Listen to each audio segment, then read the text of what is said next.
Unidade 3, Gestão do Patrimônio Histórico, Cultural e Social, Gestão Ambiental e de Resíduos Sólidos, Saneamento e Estudos de Casos Aplicados. Última unidade da disciplina de Planejamento Urbano do curso de Especialização em Gestão Pública Municipal. Gestão do patrimônio histórico, cultural e social. Os primeiros debates sobre gestão do patrimônio histórico, cultural e social foram realizados durante a primeira semana da arte moderna em 1922, onde foi amplamente discutida a busca da identidade nacional e a instauração de uma política cultural. Em 1934, houve a criação da Inspetoria de Monumentos Nacionais, ligada ao Museu Histórico Nacional, que serviu então para a criação do IPHAN, que é o Serviço de Patrimônio Histórico Artístico Nacional do Brasil. E ele veio para evitar a destruição de edificações monumentais do Brasil. O IPHAN, o Instituto do Patrimônio Histórico e Artístico Nacional, é responsável pelas políticas nacionais de patrimônio cultural. E maiores informações podem ser vistas neste endereço que está nesta página. Os principais instrumentos, então, para a proteção do patrimônio cultural são o tombamento e o registro. E eles podem ser feitos tanto pelo governo federal, estadual e o municipal. E também, levando em conta toda a legislação. A lei que leva o tombamento como instituição é o Decreto-Lei número 25, do dia 30 de novembro de 1937, e também o número do Decreto 3.551, de 4 de agosto de 2000. Temos também a Unesco, a Organização das Nações Unidas para a Educação e Ciência e Cultura, que ela é a instituição responsável por declarar os bens que compõem o patrimônio cultural do mundo. A primeira cidade tombada do Brasil foi a cidade de Ouro Preto, de Minas Gerais, em 1034. A partir do ano de 1979, o IPHAN, o Instituto, ele vai levar em conta a valorização da população e a descentralização das ações. Porém, a partir de 80, a principal forma de preservação continua sendo o tombamento. A Constituição de 1988, ela trata, num artigo específico, sobre patrimônio cultural, dando uma visão abrangente sobre a definição de preservação. No seu artigo 216, ela fala que o patrimônio constitui patrimônio cultural brasileiro os bens de natureza material e imaterial, tomados individualmente ou em conjunto, portadores de referência à identidade, à ação, à memória dos diferentes grupos formadores da sociedade brasileira, nos quais incluem. E aí temos várias formas de expressão, de modo de criar, fazer e viver, das criações científicas, artísticas e tecnológicas, das obras, objetos, documentos, edificações e demais espaços destinados às manifestações artísticos culturais, aos conjuntos urbanos e sítios de valor histórico, paisagístico, artístico, arqueológico, paleontológico, ecológico e científico. Salienta que o poder público, com a colaboração da comunidade, promoverá e protegerá o patrimônio cultural brasileiro por meio de inventários, registros, vigilância, tombamento e desapropriação de outras formas de aculturamento e preservação. Então, essas são as formas de preservar os bens naturais, históricos, culturais e sociais que a gente tem. O Estatuto da Cidade também aborda no seu capítulo 1 sobre a proteção, preservação e recuperação do meio ambiente natural e reconstituído, do patrimônio cultural, histórico, artístico, paisagístico e arqueológico.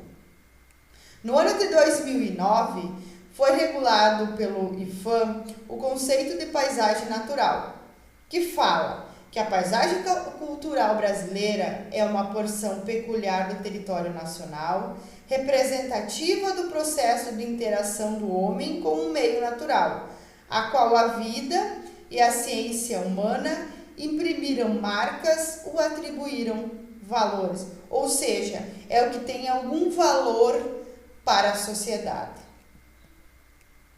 Atualmente, o patrimônio cultural abrange os bens imóveis e de conjuntos urbanos, bens móveis e integrados, sítios arqueológicos, patrimônio imaterial, paisagem cultural, acervos museológicos, bibliográficos, arquivísticos e audiovisuais. Para que tenhamos essa preservação, a política de preservação deste patrimônio envolve intervenções de cunho física, conservação e restauração, mas também políticas de valorização deste bem, que são resgatadas, então, a sua relação com a memória e este afeto com a comunidade. Nosso próximo tema é sobre gestão ambiental e de resíduos sólidos. A lei que abrange a política ambiental é a Lei 6.938 de 81, a PNMA. Ela traz consigo diretrizes, instrumentos para que haja, então, a preservação, a melhoria e a recuperação desta qualidade ambiental. Ela traz consigo os princípios e principais aspectos, dentre eles manutenção e equilíbrio ecológico, a racionalização, o planejamento, a fiscalização desses recursos naturais, a proteção dos ecossistemas, o controle das atividades potencial poluidoras.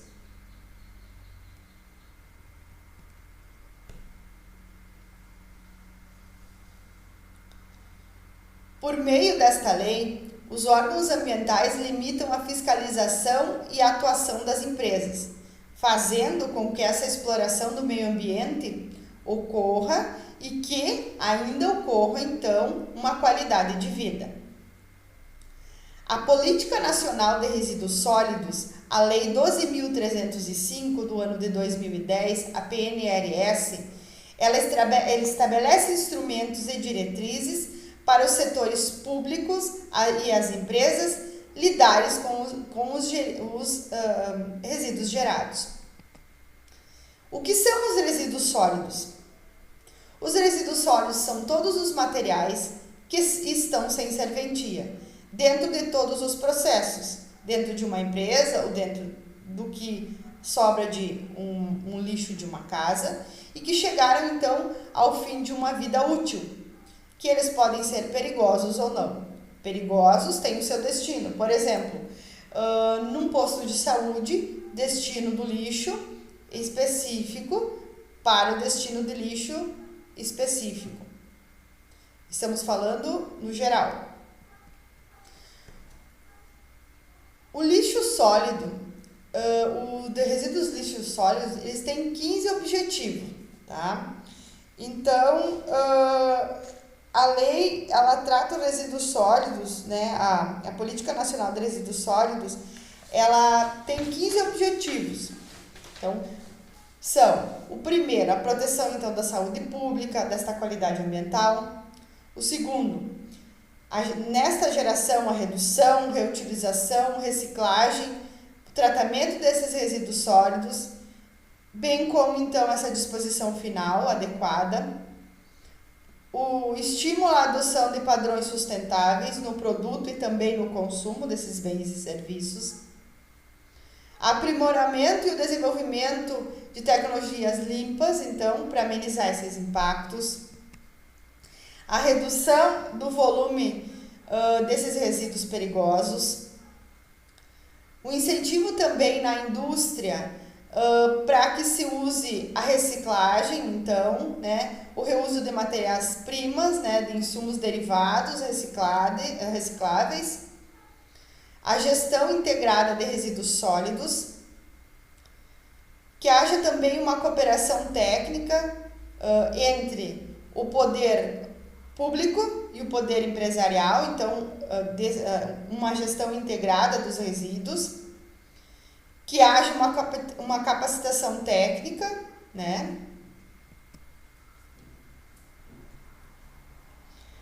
Uma regularidade, uma continuidade de funcionalidade, uma universalização da proteção dos serviços públicos, da limpeza pública, urbana e dos manejos desse lixo.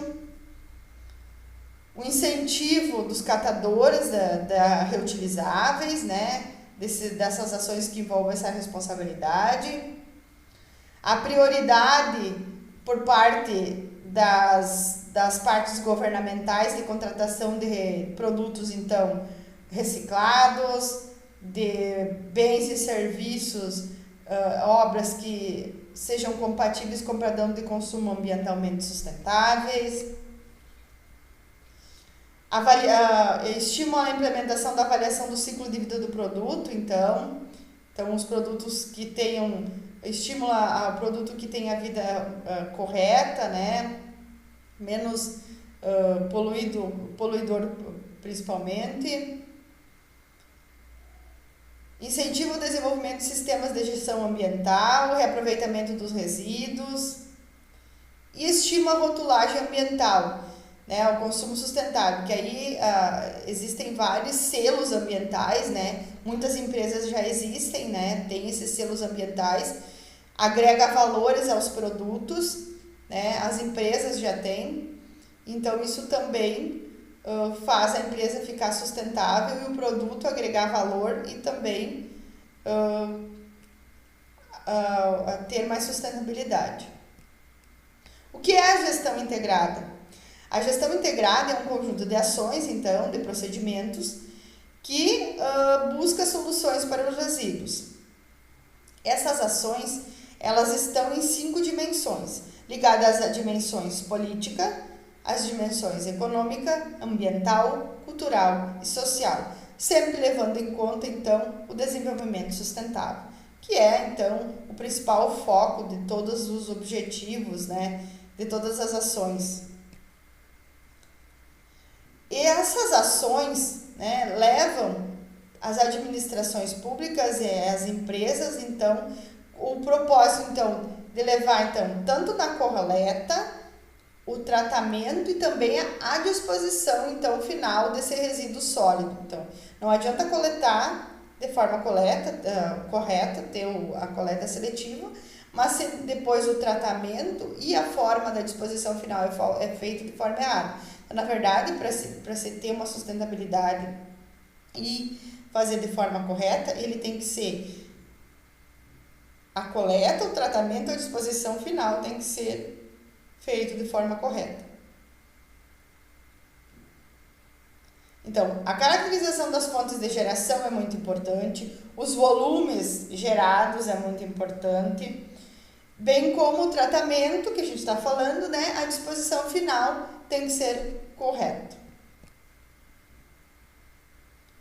Para que se tenha, então, essa gestão integrada de resíduos, não, que parte a responsabilidade do poder público, das empresas, dos consumidores, que somos nós, né, geradores de lixo também, é importante definir estratégias, ações, procedimentos que busquem, então, o desenvolvimento sustentável, a partir de um consumo responsável, então, para que se minimize a quantidade desses resíduos, né, dessa geração, para que se use, então, conscientemente esse lixo, né, de forma consciente.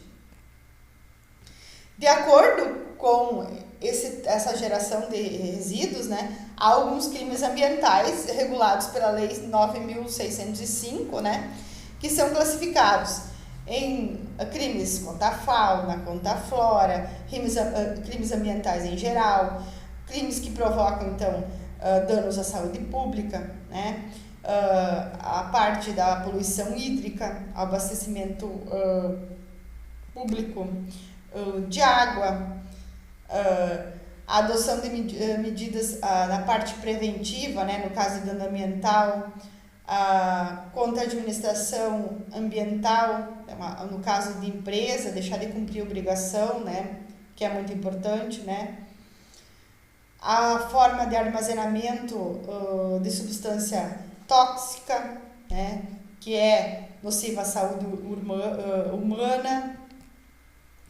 E uma forma, então, de ajudar e de fazer trabalhar a parte cultural e a parte da educação da população é a educação ambiental, que ela vem como uma ferramenta que ela é instituída pela Resolução 422, então, né, publicada na União, né, num decreto, que ela é uma metodologia, então, em que cada pessoa pode assumir e adquirir um papel de membro no processo de ensino-aprendizagem. Ela é um instrumento importante, então, para construir um futuro melhor para as próximas gerações. Então, ela é uma ferramenta, né, um instrumento para transformar a cultura das pessoas. Ela é declarada direito de todos, né? Essencial da educação nacional, devendo estar presente de forma articulada em todos os níveis de educação, né? Nas modalidades dos processos educativos, tanto no caráter formal como informal. Na educação formal, a educação ambiental, ela aparece num dos temas transversais do meio ambiente, né? Nos parâmetros curriculares nacionais, nos PNCs, né? Então, ela pode ser realizada nos bancos escolares, mas também pode ser realizada todo dia na nossa casa, né? Então, é importante fazermos a educação ambiental acontecer, ações de educação ambiental todos os dias, né? Então, a educação ambiental é uma ferramenta, um instrumento de transformação de cultura das pessoas muito importante. Dentro desse ponto de meio ambiente, a gente tem o saneamento. O que é o saneamento ambiental? Ele é um conjunto de ações, então, com o objetivo de alcançar níveis crescentes de salubridade ambiental. Então, compreendendo o abastecimento de água, a coleta, o tratamento e a disposição dos esgotos e dos resíduos sólidos e gasosos e os demais serviços de limpeza urbana, o manejo das águas pluviais, o controle ambiental de vetores e reservatórios de doenças e a disciplina de ocupação do uso do solo, a condição que maximizem a promoção e a melhoria das condições de vida nos meios urbano e rural. Então, na verdade, ele tem um amplo um amplo objetivo, né, de significado. Então, na verdade, o saneamento, ele diz na qualidade de vida das pessoas, porque ele está relacionado à água, ao esgoto, a limpeza urbana, as redes pluviais. Então, ele está relacionado a uma gama de fatores. A Lei 11.445 de 2007, ela estabelece o Plano Municipal de Saneamento Básico, que hoje ele é obrigatório nos municípios. Ele é um instrumento de planejamento, né, para a prestação de serviços públicos de saneamento básico. Então, ele tem que atender o mínimo dentro do que está estabelecido nessas leis, que é a água, o esgoto sanitário, os resíduos sólidos e a drenagem urbana. Hoje a gente já sabe que há estabelecido pelas leis federais e estaduais que se os municípios não estabelecerem essa lei, não realizarem a execução dessa lei, eles acabam perdendo alguns recursos já. Então, é obrigatório por lei. Então, essa elaboração do plano, né, dessa lei, é de responsabilidade do município e também do titular dos serviços, porque o que acontece? Tem muitos municípios que, por exemplo, o município, vou falar um exemplo do meu município, que é um município pequeno. O meu município de não tem 2.000 habitantes, as redes, a responsabilidade das redes as redes de abastecimento de água do interior é por conta do município. Redes rurais, abastecimentos de rede de água, a rede urbana é por conta da Corsã. Então, o que acontece? O titular dos serviços da Corsã é responsável também por realizar então este plano juntamente com o município, né? Quem é a responsabilidade? Então, na verdade, na maioria dos municípios pequenos, o município não é responsável por todos, gere por todos os serviços, né? Então, é muito importante que haja a colaboração tanto do município na parte pública quanto do titular dos serviços também. Então, que tem que contemplar, então, abastecimento de água potável, né? A parte, então, de limpeza urbana, manejo de resíduos sólidos, drenagem e manejo de águas pluviais urbanas, que pode ser os planos específicos de cada área, ou pode ser uma abrangendo no total, né? Eles podem ser gerais, e também tem que abranger o território tanto rural quanto o urbano, né? E tem que ter no mínimo, o que tem que ter nesse plano, né? Um diagnóstico da situação, então, do município, né? Tem que ter os impactos, que tem nos impactos das condições de vida, né? Os indicadores sanitários, epidemiológicos, ambientais, socioeconômicos, né? Do município. Objetivos e metas de curto, médio e longo prazo, então, o que vai ser feito no município nos próximos anos para atender os problemas, né? Atender as metas que se tem, né? Claro, observando as compatibilidades com os demais planos que existem, né? Que é o plano diretor, os outros planos que existem, né? Programas, projetos e ações necessárias para atingir esses objetivos e metas, né? E aí, ver o que é possível de fonte de financiamento, recurso. Então, projetos, ver o que o governo federal, o que o governo estadual, o que a parte municipal vai fazer. Ações para emergências e contingências, algum problema que o município tenha, se acontecer, o que pode ser feito, né? Mecanismos e procedimentos para avaliação sistemática da eficiência e eficácia das ações programadas. Então, aqui está também uma coisa bem importante, que é avaliar o que foi feito, né? Se realmente está tendo eficácia as ações que foram programadas. Então, essa lei, ela vai fazer então que cada município, por meio desse plano, defina para o processo participativo, que a gente estava comentando nas nossas aulas síncronas, né? Que é importante a colaboração das pessoas, né? O processo participativo, né? Participação, né? Para que realmente ele seja um plano que funcione, né? Que atenda esse serviço, né? Então, essa lei de saneamento, ela veio para ser um marco de regulação realmente. Então, desde que a lei entrou em vigor, ela passou a ser um marco moderno da regulação desse serviço. Porque a partir daqui, não é só o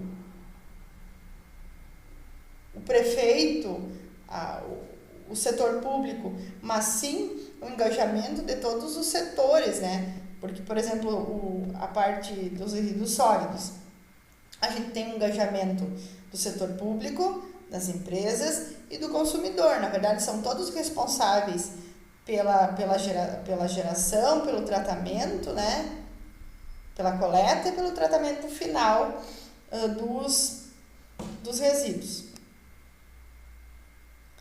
Outra lei que vem somar e que também ajuda muito nesse sistema, né, vem ajudar, é a Lei 11.107 de 2005, que é a Lei dos Consórcios Públicos, né, que permite essa gestão associada de serviços públicos, que inclui o saneamento, então que é muito importante e que acontece muito, principalmente no tratamento dos resíduos sólidos nos municípios. Então, vários municípios, né, municípios menores se unem para fazer um consórcio para tratar o lixo, então, porque o tratamento do lixo ele é muito oneroso, ele é caro.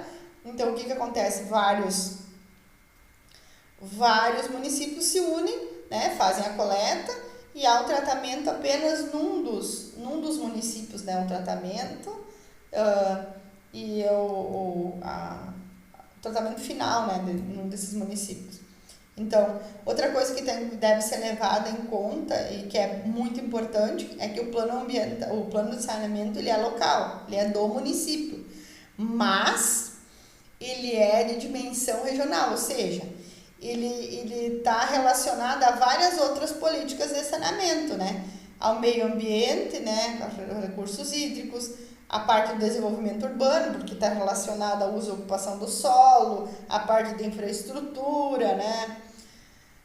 A parte da habitação, a parte do desenvolvimento agrário. Então, na verdade, o plano de saneamento ele é feito na parte urbana, na parte rural, então ele está relacionado a vários outros segmentos e ele não é só feito no município, porque se tu vai trabalhar na parte, por exemplo, vamos citar na parte hídrica, com certeza as bacias hidrográficas estão em outro município, em outro estado ainda, de repente, então a gente não pode só pensar no município, na verdade isso tem relação e tem consequências em outros, né, em outro âmbito, né.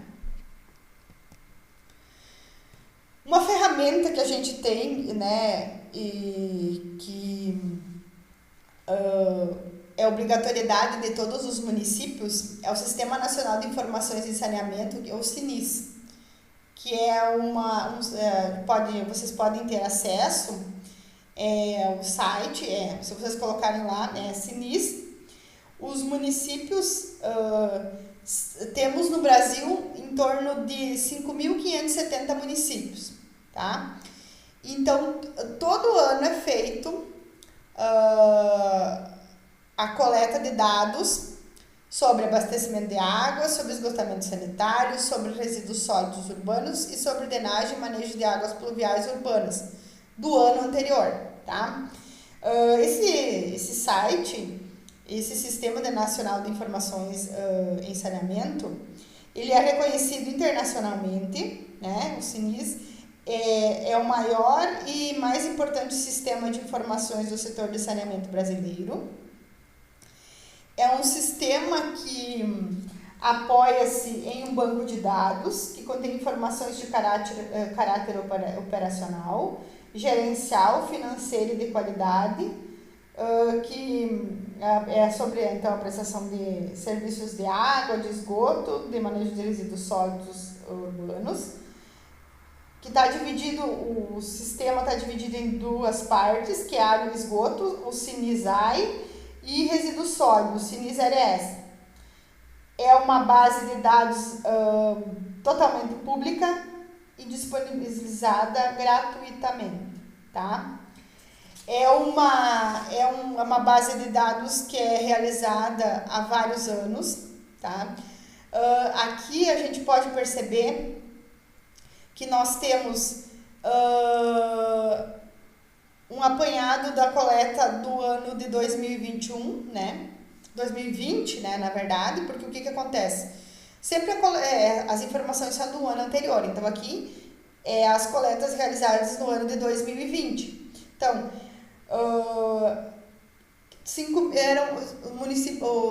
5.570 municípios no Brasil, realizaram a coleta 5.351 municípios. Então, na verdade, a gente não tem ainda 100% dos municípios.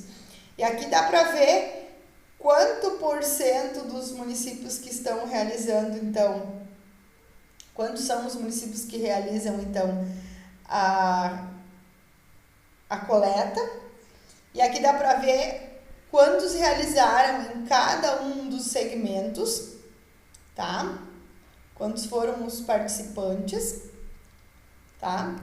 E aqui nessa tela a gente já tem um endereço para que vocês entrem lá para dar uma olhada. E aqui já está aberta a coleta deste ano, que, se eu não me engano, é para o mês de abril, que é feito do ano anterior. Então, na verdade, a coleta 2022 é do ano de 2021, que são informações relacionadas, então, à água, esgoto, a limpeza urbana e a drenagem pluvial do município. Então, deem uma olhadinha lá, se vocês abrirem lá, tem informações para saberem se o município de vocês fez nos últimos anos, qual tem ali também as informações do município de vocês, né?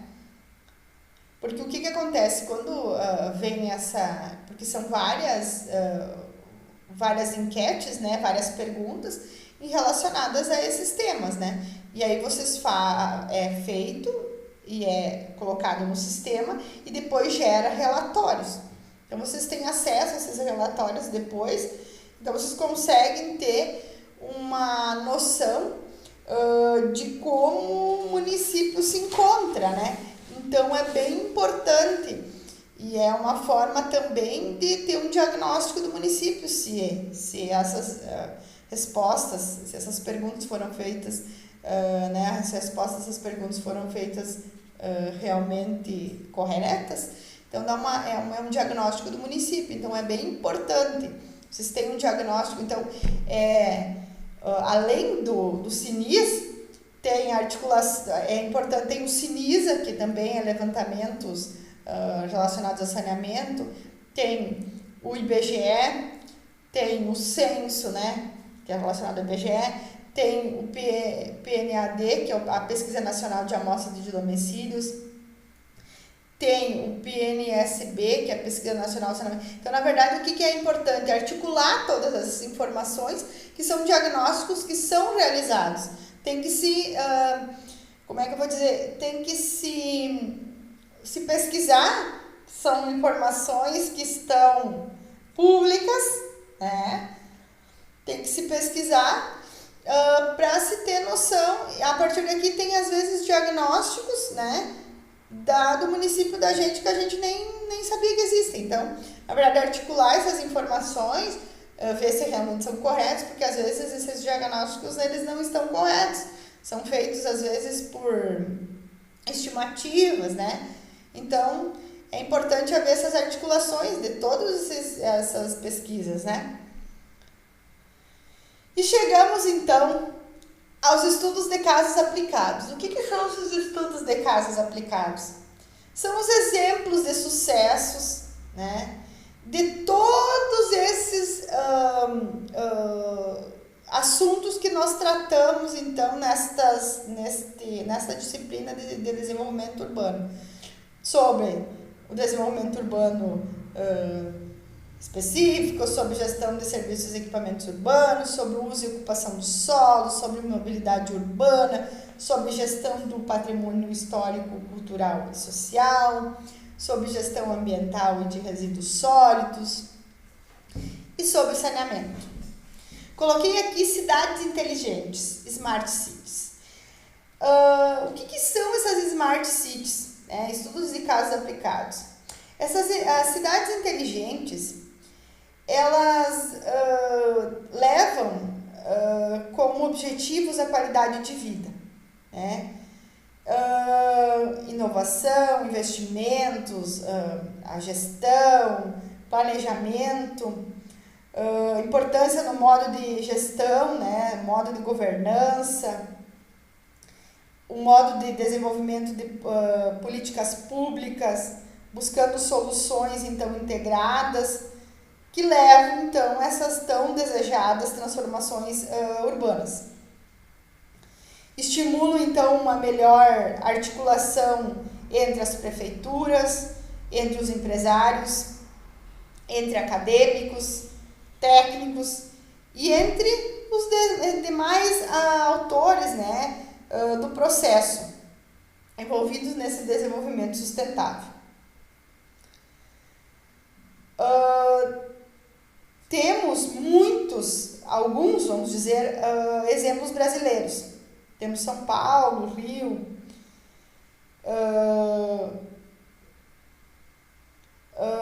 mas aqui eu coloquei como a principal a cidade de Curitiba, e aí temos a cidade de Madagascar, a cidade de Bogotá, Copenhague e Portland. E por que eu coloquei só a cidade de Curitiba? Eu já vou explicar para vocês. Existem outras cidades brasileiras que têm casos positivos, né, vamos dizer assim, exemplos de casos de sucesso nesses assuntos, claro que tem.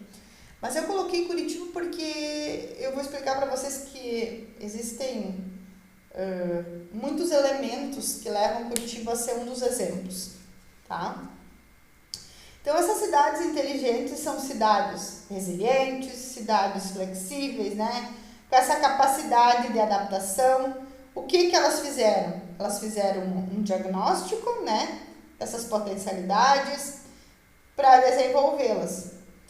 Então, elas são humanas, né, uma humanização dessas cidades, promovendo principalmente o capital social e a sociabilidade, tá? Essas cidades usam inteligentemente os seus recursos, mas não é recursos econômicos, eles usam principalmente seus recursos sociais, as pessoas qualificadas, né? Então, elas têm a economia competitiva, concentração de serviços e talentos,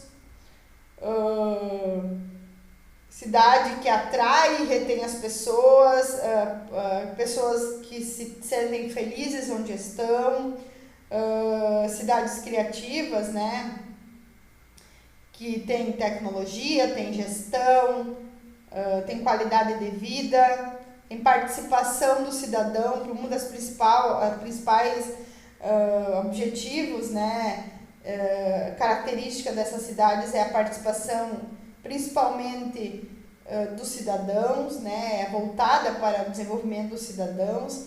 Então, as cidades, esses casos positivos, a gente vai ver. Também um dos objetivos dessas cidades é o desenvolvimento sustentável, está sempre ligado ao meio ambiente. Então, a gente vai ver que essas cidades de sucesso, né, o meio ambiente é um dos principais fatores também. Então, a primeira cidade, que é a cidade de Curitiba.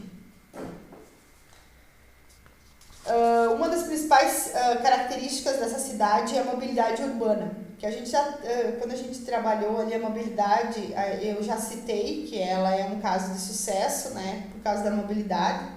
Tem outras características, sim, mas a principal característica é a mobilidade.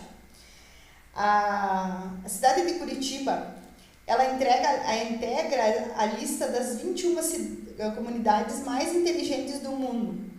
É a única cidade brasileira, tá, que nos últimos 4 anos, 4 anos consecutivos, né, ela entrega essa lista das 21 cidades.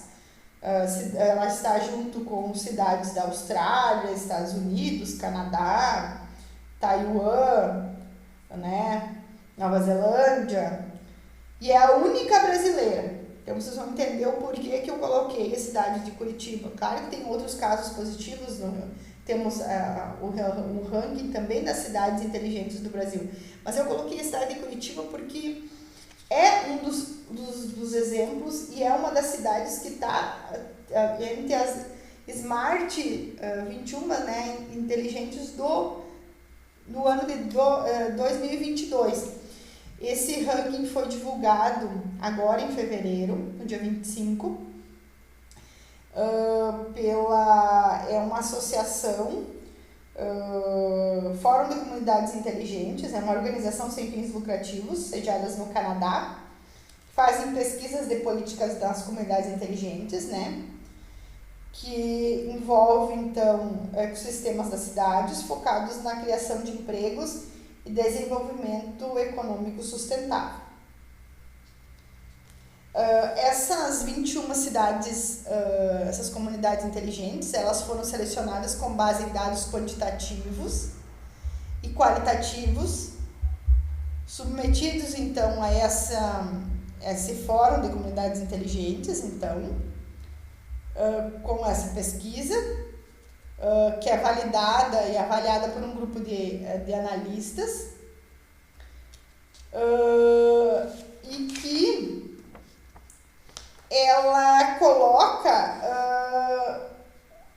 que é a única cidade da América do Sul a figurar este ranking, né? Que reconhece ações de governança para a posteridade da economia, saúde social, riqueza cultural, e que está junto, então, com os Estados Unidos, com a Austrália, com o Reino Unido, com a Grécia, com Taiwan.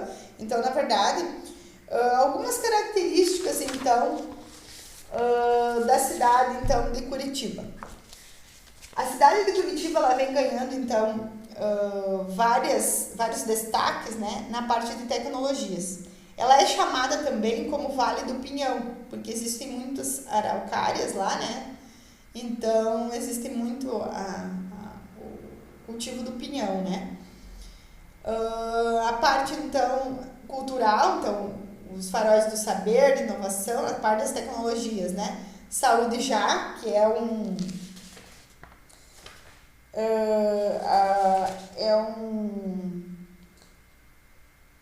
startup, né? Que é uma solução, um aplicativo da saúde, então, que permite agendar de maneira remota o atendimento em uma unidade municipal de saúde, e que também no último ano disponibilizou, além da consulta médica, odontológica e também acesso à carteira de vacinação, tá? Curitiba app, o 156, que é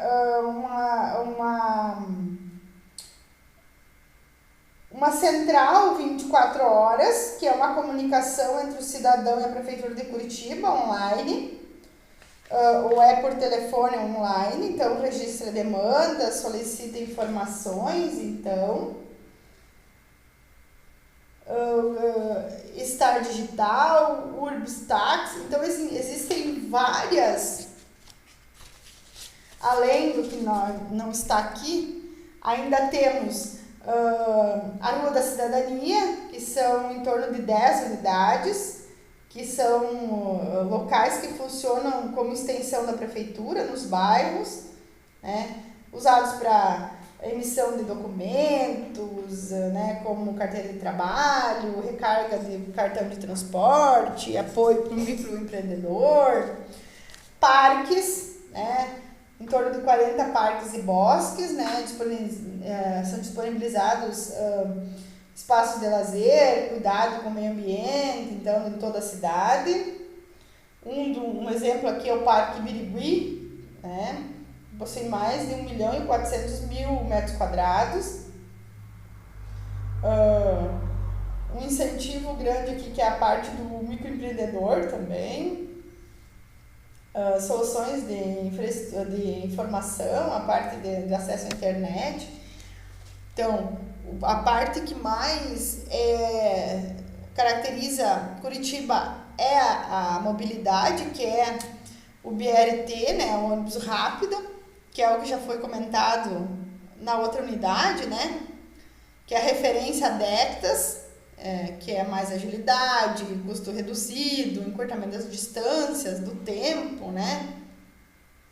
Então, Curitiba, ela é um exemplo por tudo isso, porque ela é tida como uma cidade que, além dessas outras áreas, né, ela também trabalha a parte além da mobilidade, trabalha essas outras áreas, né. A Curitiba também finalista de um outro Prêmio Nacional de Inovação de Ecossistema Consolidado, que é o Vale do Pinhão, que é o Prêmio Nacional de Inovação. Trabalha então a mobilização empresarial pela inovação MEI, liderada então pela Confederação Nacional de Indústrias, a CNI, e pelo Serviço Brasileiro de Apoio ao Micro e Pequenas Empresas, o SEBRAE. Então, além de trabalhar na parte da mobilidade, que é uma característica muito importante, ele trabalha várias áreas, né? A parte das startups ali, tem 3 empresas bem importantes que são bem importantes, a Holistic e a dos unicórnios, que chamam. Então, assim, a Curitiba é um dos... Se vocês entrem na página de Curitiba, ali da prefeitura, deem uma olhadinha. Então, tem vários exemplos, né, que a gente podemos usar nas nossas, vamos dizer assim, nas nossas cidades, então, que vale a pena, né? Cidade de Madagascar, então, nos Emirados Árabes, né? A gente já sabe que nesses locais as características como são cidades totalmente planejadas, né? A gente já sabe que possuem, então, características bem atuais, né? Então, pioneira em sustentabilidade, construção verde. Então, está ligado muito à sustentabilidade urbana. Então, as construções são todas pensadas nesta área, né? É um polo de inovação na parte de pesquisa e desenvolvimento. Pensa muito na parte de eficiência energética, na parte hídrica, principalmente. Também trabalha muito a mobilidade, a inteligência. Tem espaços de escritórios todos projetados, né, com alto padrão de design, né, e sempre trabalhando a sustentabilidade. Então, a cidade de Madagascar, ela é uma das cidades mais sustentáveis, porque ela trata toda essa eficiência, né, pensando nessa parte de sustentabilidade. Então, tanto é que as construções são realizadas então com o uso do cimento com baixo carbono, então que utiliza o alumínio, que é 90% de fontes recicladas, então, e que foi projetada para consumir 40%, então menos de água e energia. Então elas são totalmente sustentáveis, né? Então as construções, elas são pensadas nesse ponto. E dentro então da mobilidade, a parte pública é muito pensada. Então o transporte público, investimento em transporte público, baixo carbono, né? Então tem várias. Então a cidade foi construída para pedestres, então aí temos o exemplo do ônibus autônomo, carros elétricos, tem outros exemplos de trânsito rápido, ou VLT. Então, tem vários exemplos da parte coletiva, né, que é levada muito em conta. Então, eles pensam mais no coletivo e mais nos pedestres, né? Um exemplo, então, da parte de sustentabilidade em construções é essa ecovila, né? É uma ecovila lá, então, realizada toda usando então esse tipo de cimento, né, que já é sustentável. Então, bastante parte na parte de pesquisa, desenvolvimento, liderando essas inovações. Então, a parte urbana, verde, né, e na parte sustentável. Outro exemplo que a gente pode falar é a cidade de Bogotá, então, da Colômbia, né? O que essa cidade tem de diferente? O que a cidade tem de positivo, vamos dizer assim?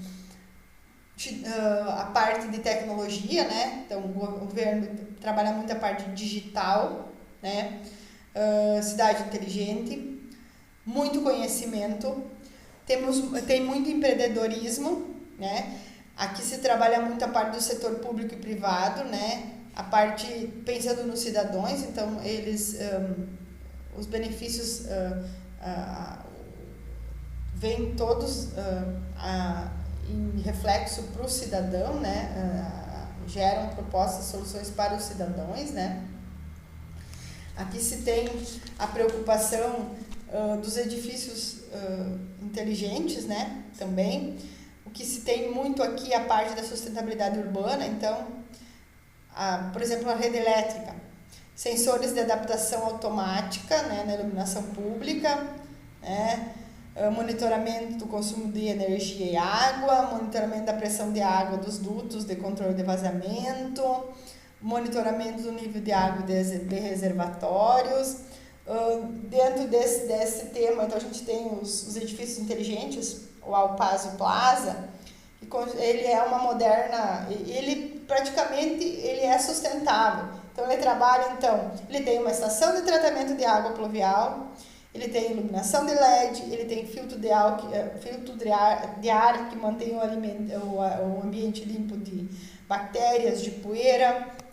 Ele também tem sistemas elétricos, então, que promovem a economia, então, de energia, né? Então ele faz a energia. Ele tem jardim com espelho de água, então, que além de atender os usuários, né, com a coleta de água da chuva, ele utiliza para futuras utilidades para abastecer a parte de sistema de incêndio, né? Tem também a parte de mobilidade, que é muito forte, né? Trabalha, então, um centro de gerenciamento de tráfego, que então integra vários dados de câmeras, semáforos, ciclovias, pedágio automático, sensores de movimentos de ruas e estradas, GPS para monitoramento. Uma coisa que está muito em alta é a expansão da conectividade da internet, então a tecnologia.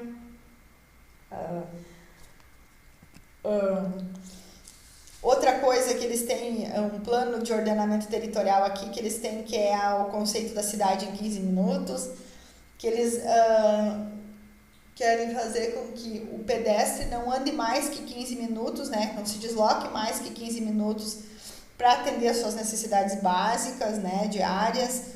Então, reduzindo então as emissões de gases, então ele pode pegar uma bicicleta e fazer o que ele tem para fazer, não precisa pegar o carro. Então, o conceito de 15 minutos, algumas cidades já estão usando esse mesmo conceito. A cidade de Bogotá é uma das pioneiras, né? Aqui o centro de controle, um centro de controle de tráfego, mais um centro. Demanda por soluções urbanas inovadoras, né? Mercado das startups. Lembra que nós falamos da Colab, né? As inovações tecnológicas? Essa é uma cidade que usa a Colab, que é uma startup de informações, né? de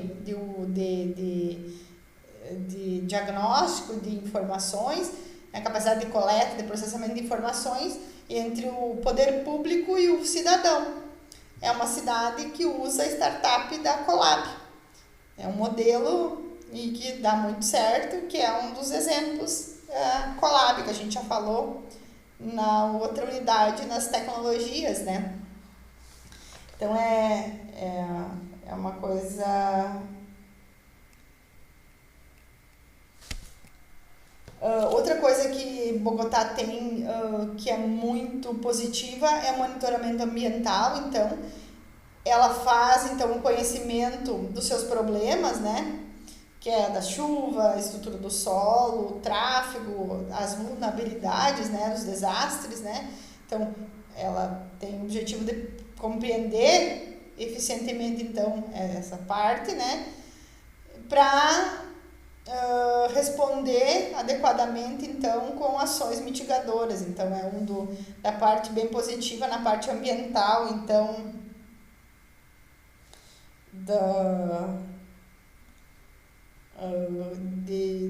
a preocupação, né, com a parte ambiental também, então sustentabilidade.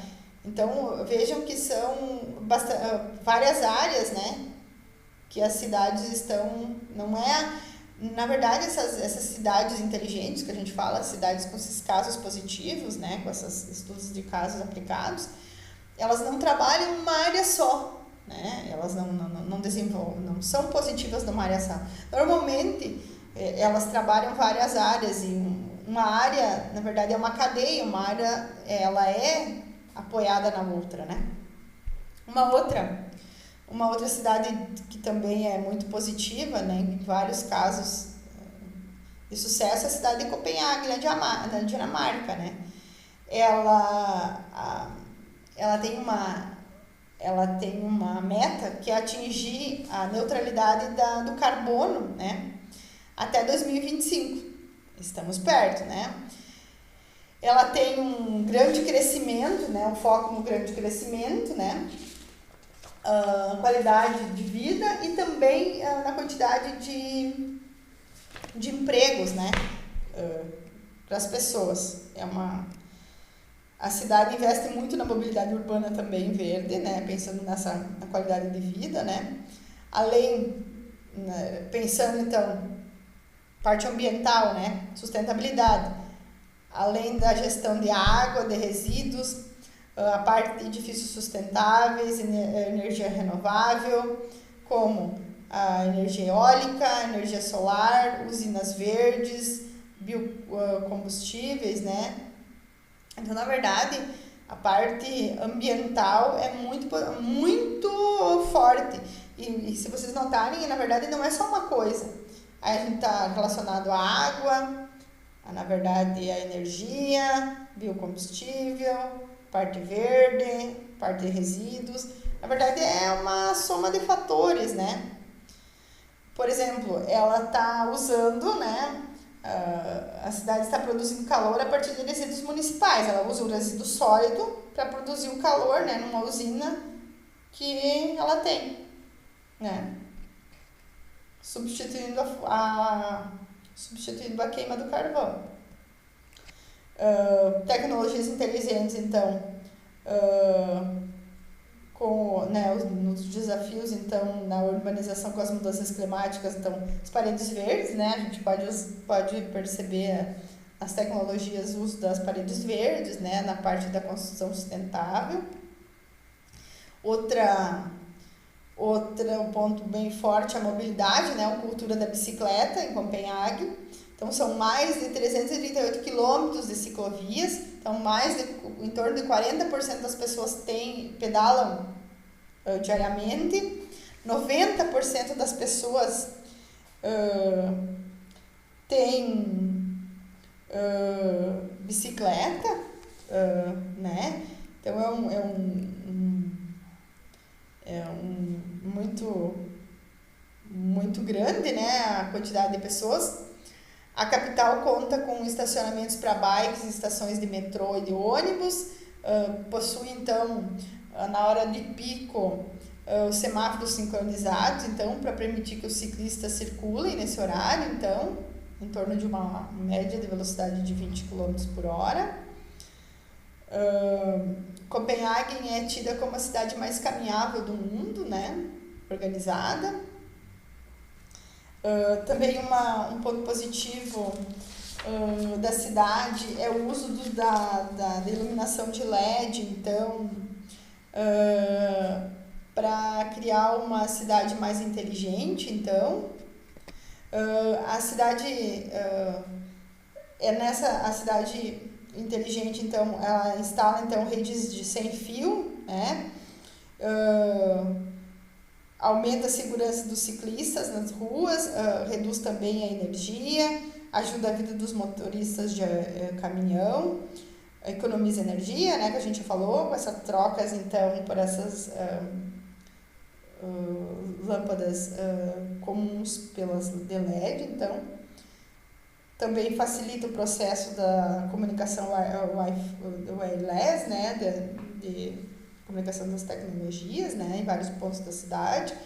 Então, assim, Copenhague também trabalha a mobilidade, sustentabilidade, se vocês perceberem também. Ela não trabalha só um ponto, né, trabalha vários elementos dentro de uma cidade. A gente não tem como desenvolver uma cidade sozinha, um ponto só dentro da cidade, né.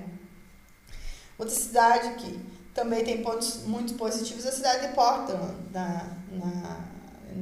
nos Estados Unidos, né, que ela se transformou numa cidade verde e é uma cidade culturalmente estimulante, porque tem a parte de cultura, muitos museus, né? Uma cidade muito acolhedora.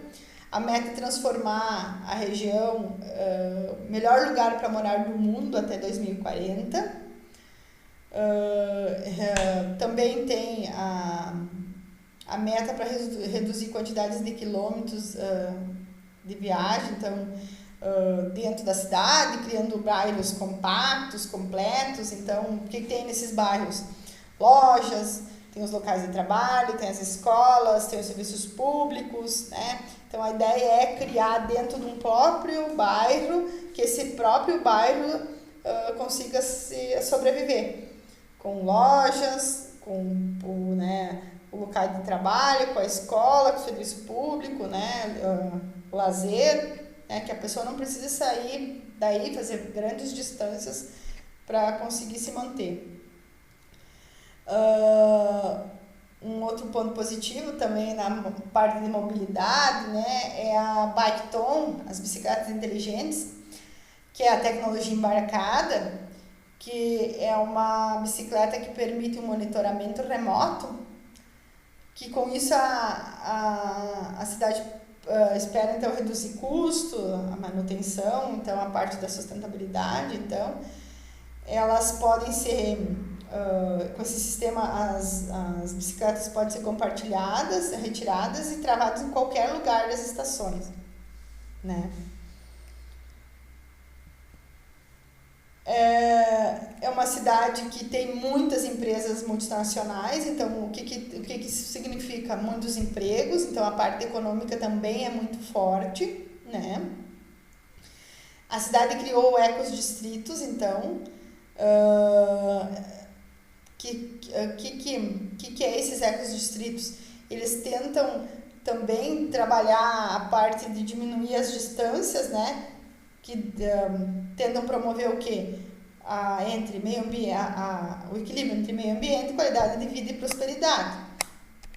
Ou seja, eles são edifícios vivos, inteligentes, né, que usam da água, energia, gestão integrada de resíduos, telhados ecológicos, usam amplamente essas energias, né, e que promove então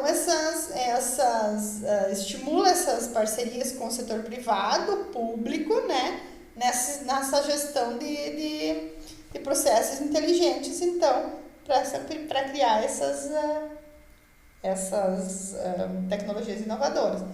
A cidade, então, é uma das mais sustentáveis da América do Norte, porque foi a única que promoveu o significativo decréscimo, então, das emissões